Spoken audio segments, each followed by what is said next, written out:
সাত আকাশ পাড়িয়ে লাজামাল্লাহ মাকামের উপর আল্লাহ ৭০,০০০ নূরের পর্দার উপরে নিয়ে আল্লাহ তার নিজ খাস এলাকার ভিতর রাসূলুল্লাহকে নিয়ে গেলেন।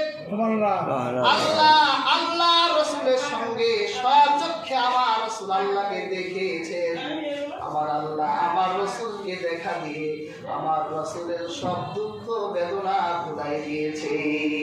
সুবহানাল্লাহ। আল্লাহ দেখার পরে আর দুঃখ থাকে? সব দুঃখ আল্লাহ ভুলাই দিয়েছেন। আল্লাহ কোরআনে বলেছে ওয়া দানা আনকা উজরা, আমি আপনার পিঠের কষ্টের বোঝাকে হালকা করে দিলাম। সুবহানাল্লাহ। মুসা তো দেখতে চাইছে, মুসার বায়না, মুসা সারা আল্লাহ কয় স্যার আমারে দেখা যায় না, লাং তারানি, মুসা আমাকে দেখা যায় না। মুসা কয় আমি দেখব। আল্লাহ কুরবাহারি আল্লাহ নূরের একটা সরল, কারণ মুসাকে তো আল্লাহ সিনাচা করাইলেন, করাইছে ওই নূর গ্রহণ করার জন্য যে সঙ্গত শক্তি তো লাগবে। আল্লাহ ৭০,০০০ নূরের পর্দার উপর থেকে একটা নূরের ঝলক, অনেক বর্ণনা এসছে একটা সুয়ের ভিতরে যেরকম ছিদ্র আছে, আল্লাহ তার চেয়েও সূক্ষ্ম একটা নূরের ঝলক যখন তুর পাহাড়ের দিকে মেরেছে, হযরত মুসা খাররা, মুসা সাইকা, মুসা অজ্ঞান হয়ে পড়ে গেছে। কয়েকদিন, অনেক বর্ণনায় ৪০ দিন পর্যন্ত বেহুশ হয়ে গেছে মুসা, হুশই আসে না। ৪০ দিন পর যখন মুসার হুশ আসছে, মুসা আলাইহিস সালামকে জিজ্ঞেস করা হলো আল্লাহ দেখবেন? মুসা কয় আর কোনোদিন দেখতে চাইব না। আল্লাহ নূরের ঝলক মুসার উপর এমন প্রতিবিম্ব হয়েছিল, এরপর মুসা আলাইহিস সালামের ঘুমটা দিয়ে চলতে হতো। চেহারাটা নূরের তাসাল্লিতে এত চমকপ্রদ হয়েছিল যে মুসা রাস্তায় বের হলে মানুষরা তাকাই থাকতো, বন্ধ জোর দিত। এই জন্য মুসা আলাইহিস সালাম চেহারাটা ঢেকে এরপর রাস্তায় বের হতো। সুবহানাল্লাহ। এটা আশ্চর্যজনক না? তাও দেখেন আল্লাহ কেমন শব্দগুলো ব্যবহার করলেন। আল্লাহ কোরআনে বললেন সুবহানাল্লাযী আসরা বিআবদিহি লাইলাম মিনাল মাসজিদিল হারামি ইলাল মাসজিদিল আকসা। রাসূলুল্লাহর এই সফরটা ছিল দুইটা সফর। কয়টা সফর? একটা বলা হয় ইসরা, দুনিয়ার এক অংশ থেকে আরেক অংশে, মসজিদে হারাম থেকে ফিলিস্তিনের মসজিদে আকসা, এটাকে বলা হয় রাতের সফর। আরেকটা সফরকে বলা হয় মেরাজ, উরুজ। এটা মসজিদে আকসা থেকে একবার আল্লাহর আরশে আজিমের দিকে। সুবহানাল্লাহ। আল্লাহ কোরআনে বললেন লাইলাম, আমি রাতের একটি অংশে আমি ভ্রমণ করালাম। দেখেন আল্লাহ এই লাইলামের ভিতরে কত পরিমাণ বিজ্ঞান রেখেছে। সুবহানাল্লাহ। রাসূলুল্লাহকে এই রাতে ভ্রমণ করাবার জন্য আল্লাহ একটা বাহন দিলেন। আমরা যেমন কোথাও ভ্রমণ করলে বাহনে চড়ি না, গাড়িতে চড়ি, প্লেনে চড়ি, আল্লাহ রাসূলকে আল্লাহ দিলেন বুরাক। হাদিস শরীফে বুরাকের কথা রাসূলুল্লাহ বলেছে যে এই বুরাকটা হলো আবিয়াদু, এটা হলো ধবধবে সাদা। আর কিরকম? ফাওকাল হিমার দুনাল বাগাল, এটা হলো গাধার চেয়ে একটু বড় আর খচ্চরের থেকে একটু ছোট। এইরকম একটা প্রাণীকে পাঠালেন। রাসূলুল্লাহ বলেছে এই প্রাণীটা চোখের সীমা যেখানে শেষ হয়, এটা একটা কদম সেখানে শেষ করে। সুবহানাল্লাহ। বিজ্ঞানটা দেখে আল্লাহ যে বললো যে রাতের একটা অংশে, এটা বিজ্ঞানও দেখছে যে আসলে এটা ঠিক আছে। কিরকম? হাজরি একটা জবাব দেন তো, সময়ের স্রষ্টাকে আল্লাহ। সময়ের স্রষ্টাকে আল্লাহ। আল্লাহ তাআলা, তিনি সময়কে সৃষ্টি করেছেন। আর সময়কে নিয়ন্ত্রণ করেন আল্লাহ। আল্লাহ কোরআনে বলেছেন ইন্নামা আমরুহু ইযা আরাদা শাইআন আইয়াকুলা লাহু কুন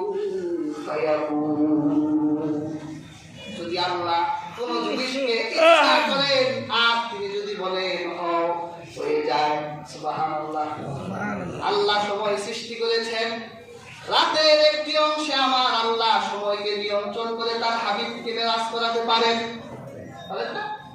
কারণ সময় নিয়ন্ত্রণ করেন তিনি, মানুষ সময় নিয়ন্ত্রণ করতে পারে না। মানুষ সময়কে ব্যবহার করতে পারে তার মেধা দিয়ে। এজন্যই তো দেখেন না বিজ্ঞান কত আপডেট হয়েছে সময়কে ব্যবহার করে।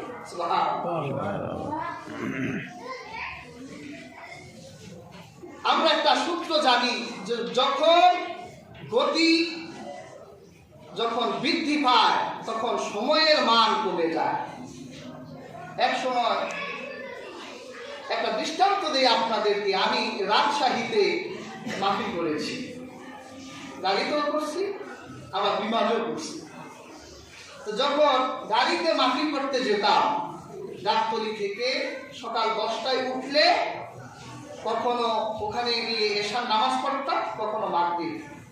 একটা বড় 8 ঘন্টা 7 ঘন্টা জার্নি হতো।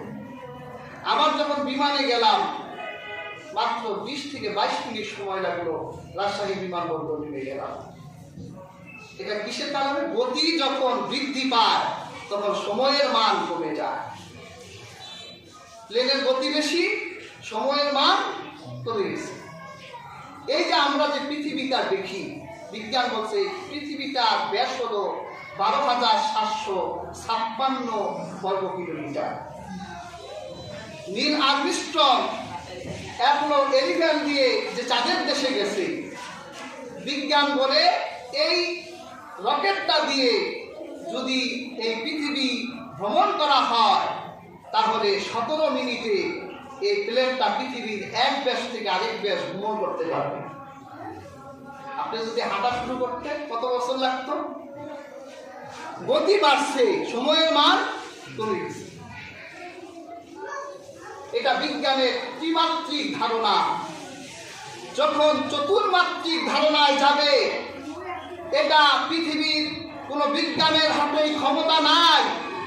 পৃথিবীর বিজ্ঞান সময়কে ব্যবহার করতে পারে, আর আমার আল্লাহ সময়কে নিয়ন্ত্রণ করতে পারে। সময়ের সত্তা বিজ্ঞান বলছে যদি আমরা আলোর গতিতে যেতাম 1 সেকেন্ডে 3 লক্ষ কিলোমিটার যায়। আমরা যদি আলোর গতি দিয়ে পৃথিবীর এক প্রান্ত থেকে আরেক প্রান্তে আলোর গতি ছাড়তাম তাহলে আলোর এই পৃথিবী ঘুরে আসতে তার সময় লাগতো 1 সেকেন্ডে 7 বার। 1 সেকেন্ডে কয়বার? 7 বার সময় লাগতো।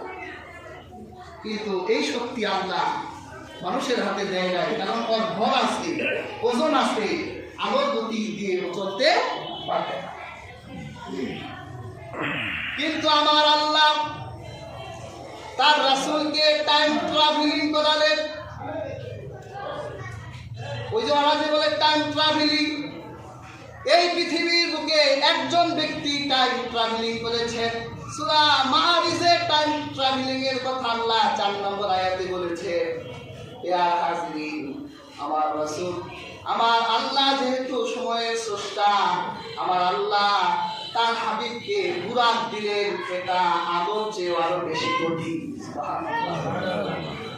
আরবি ভাষায় বারকুনকে বলা হয় বিদ্যুৎ। কুরআনে আল্লাহ বলছে ওয়ারাদু ওয়া বারকুন। আল্লাহ এই বিদ্যুৎটা হলো একটা আলো। বেয়ার হাজরি, আর আরবি ভাষাতে বুরাক লিখতে বারকুন থেকে একটা অক্ষর বেশি লাগে। এর অর্থ হলো আল্লাহ তার রাসূলকে যে বুরাক পাঠিয়েছিলেন এটা আলোর গতির চাইতে আরো বেশি ছিল। সুবহানাল্লাহ।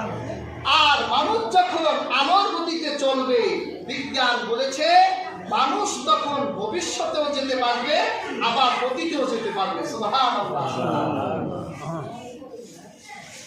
বিজ্ঞানের পক্ষে কি অতীতে যাওয়া সম্ভব? ভবিষ্যতে যাওয়া সম্ভব না। যদিও স্টিফেন হকিং বলে যে আমরা সূত্র পৃথিবীর বুকে প্রতিষ্ঠা করেছি, একদিন আমরা আলোর গতিতে চলব। আইনস্টাইন এই কথাই বলছে, কিন্তু হাজরি আলোর গতিতে মুহাম্মদুর রাসূলুল্লাহ চলেছে। বিজ্ঞান বলেছে আলোর গতিতে চলতে পারলে অতীতেও যাওয়া যায়, ভবিষ্যতেও যাওয়া যায়। এই জন্য বিজ্ঞান বলে যে আলোর গতি যদি আবিষ্কার করা যায় তাহলে আমরা অতীতের ভুলগুলো সব শুধরে দিব, আর ভবিষ্যতে কি হবো এটা দেখে আসবো। আর আমার রাসূল তিনি বুরাকে এমন গতিতে চললেন, তিনি অতীত দেখেছেন, তিনি ভবিষ্যৎ দেখেছেন। সুবহানাল্লাহ। কিভাবে প্রমাণ আছে? আল্লাহ রাসূল জাহান্নাম দেখেছেন, সহিহ হাদিসে জাহান্নাম দেখেছেন, জান্নাত দেখেছেন, এটা আমার রাসূল বলেছেন। জাহান্নাম এটা কি অতীতের ঘটনা না ভবিষ্যতের? তো জবাব দেন তো। জাহান্নাম আমরা যাব, জান্নাতে আমরা যাব, জাহান্নামে যাবে কখন? ভবিষ্যতে। আল্লাহ রাসূল কেমন ভবিষ্যৎ দেখলেন? রাসূলুল্লাহর হাদিস গুলো যখন আপনি পড়বেন দেখবেন আমার রাসূল বলেছেন, আরাজা বি রব্বি, আমার রব যখন আমাকে মেরাজে নিলেন, দেখেন রাসূল কি ভবিষ্যৎটা দেখলেন। রাসূলুল্লাহ বললেন, আমি এমন কিছু জাহান্নামীদের পাশ দিয়ে গেলাম, আদহারুম মিন মুহাস, দেখলাম জাহান্নামীদের নখগুলো তামার তৈরি, ইয়াখবিশুনা উজুহাহুম ওয়া সুদুরাহুম, আমি দেখলাম ওরা ওই লোহার ধারালো নখ দিয়ে ওদের মুখগুলো ছিন্ন বিচ্ছিন্ন করছে আর মুখগুলো ছিন্ন বিচ্ছিন্ন করে দিচ্ছে। জিবরাইলকে বললাম, ইয়া জিবরাইল মান হাউলা, জিবরাইল এরা কারা? জিবরাইল বলে, আপনার উম্মতের মধ্যে যারা বিপদ করত এরা কারা? তাহলে রাসূলুল্লাহ উম্মত তো এখনো বিপদ করে জাহান্নামে গেছে? এখনো গেছে? কেউ হয়তো কবরে আছে, কেউ হয়তো কবর বারজাখের জগতে, আর কেউ হয়তো দুনিয়ায়। জাহান্নামে তো এখনো ডিক্লারেশন আসে নাই, কিন্তু রাসূলুল্লাহ দেখে আসলেন কেন? কারণ তিনি আলোর গতিতে ভবিষ্যৎ দেখে এসেছেন। সুবহানাল্লাহ। পৃথিবীতে মেরাজ করে এসে পরদিন সকালে রাসূলুল্লাহ মহিলাদের একটি জামাত দেখে বলল, ইয়া মাশারান নিসা, হে মহিলা সকল, আমি দেখে আসলাম জাহান্নামে মহিলারাই বেশি। নাউযুবিল্লাহ। এটা ভবিষ্যতের কথা না? রাসূল ভবিষ্যৎ বলছেন কিভাবে? আল্লাহ ভবিষ্যতের জগতে তার রাসূলকে নিয়ে গেছে। সুবহানাল্লাহ। মহিলারা বেশি জাহান্নামে যাবে, রাসূলুল্লাহ কারণও বলছেন যে মহিলারা জাহান্নামে যাওয়ার সবচেয়ে বড় দুইটি কারণ হলো, এক নাম্বার কারণ তারা কথায় কথায় মানুষের অভিশাপ দেয়, দেয় না? তুই মরস না কেন, তুই ঠাডা করে মরস না কেন, তো এইটা হয় না কেন, আল্লাহ আপনি এটা কইরা দিয়ে। মহিলারা এগুলি একটু বেশি বলে। আল্লাহ রাসূল বলেছেন যে এরা তুকসিরুল লানা, এরা মানুষকে বেশি অভিশাপ দেয়, এই কারণে তারা জাহান্নামে বেশি যাবে। আরেকটা হলো মহিলারা স্বামীর নাশকতি করে বেশি। এত বছর ধরে খাওয়ায় দাওয়ায় এত কষ্ট করে, ঈদের দিন বাচ্চারা কথা বলে নাকি, ঈদের দিন স্বামীরে ফোন দিছে, কই তুমি, বাসায় আসতেছো? তা আমার জন্য একটা কাপড় নিয়ে এসো বেনারসি। তো স্বামী বেচারা ঈদের চাঁদ রাতের দিন ব্যস্ততায় আনতে ভুলে গেছে, বাসায় আসার পর বলে 7 বছর সংসার করলাম পুরাই বৃথা। এরকম স্বামীর নাশকতি করে রাসূলুল্লাহ বলেছেন এই দুই কারণে নারীরা জাহান্নামে বেশি যাবে। নাউযুবিল্লাহ। আল্লাহ রাসূল সাল্লাল্লাহু আলাইহি ওয়াসাল্লাম তিনি জাহান্নামে গেলেন, রাসূলুল্লাহ দেখলেন এক শ্রেণীর জাহান্নামীদের জিহ্বা টেনে আগুনের কেচি দিয়ে তার জিহ্বাটা কেটে ফেলা হচ্ছে। ঘটনা কোন দিনের? ভবিষ্যতে। আল্লাহ রাসূল বুরাক মানে আলোর গতির আগেই তিনি চলে গেছেন। এই জন্য রাসূলুল্লাহ দেখছে তার এক শ্রেণীর উম্মতকে জিহ্বা টান দিয়ে বের করে তার জিহ্বা কেটে ফেলছে। রাসূলুল্লাহ বলল, এরা কারা? জিবরীল বলে, এরা আপনার উম্মতের ক্ষতি। এরা জুমার মসজিদে বসে, ওয়াজের মঞ্চে বসে মানুষের ওয়াজ করত, নিজেরা আমল করত না। রাসূলুল্লাহ তার উম্মতের বক্তাদের জাহান্নামে রেখে আসে। আল্লাহ রাসূল জাহান্নামের ভিতরে আবার দেখলেন তন্দুরি রুটির যেই আপনারা চুলা দেখেন, রাসূলুল্লাহ এইরকম একটা আগুনের চুলা দেখলেন, যার মুখ সংকীর্ণ, পেট অনেক বড়, আল্লাহ রাসূল দেখলেন সেখানে উলঙ্গ এক শ্রেণীর জাহান্নামী নারী আর পুরুষরা আগুনের লেলিহান আগুনের ঢেউয়ে একবার উপরের দিকে আসছে, আবার নিচের দিকে চলে যাচ্ছে, আর তারা চিৎকার করে বলছে, আমাদেরকে বাঁচাও বাঁচাও। রাসূলুল্লাহ জিবরীলকে প্রশ্ন করলো, এরা কারা?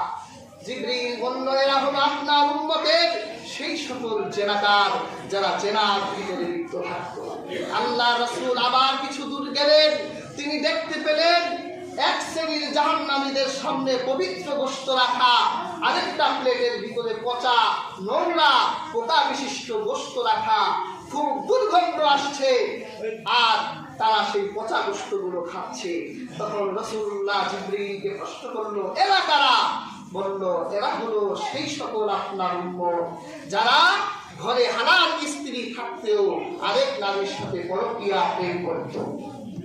এরা হলো সেই সকল পরকীয়াকারী যাদের স্বামী বিদেশে ছিল, কিন্তু তারা অন্য পুরুষের সঙ্গে পবিত্র স্বামী থাকার পরেও অন্যের সাথে পরকীয়া প্রেমে লিপ্ত থাকত, দেহ দিত নিত। এরা হলো সেই সকল ব্যক্তি। প্রিয় হাজরিন, এইভাবে রাসূলুল্লাহ জাহান্নামে ভবিষ্যতের আযাব দেখে আসছে। আমার আল্লাহ বিজ্ঞানকে আশ্চর্য করে রাসূলুল্লাহকে এমন এক আলোর গতির চেয়ে এক গতিতে দিলেন, রাসূলুল্লাহ মেরাজের রাত্রে ভবিষ্যৎ দেখে আসলেন, আবার অতীত দেখে আসলেন। সুবহানাল্লাহ। হাজরিন, সময় বেশি নিয়ে ফেললাম, ক্ষমা চাই। পরবর্তী জুমাতে আরো ইনশাআল্লাহ আলোচনা করব। আল্লাহ তাআলা আমাদের প্রত্যেকের তৌফিক দান করুন।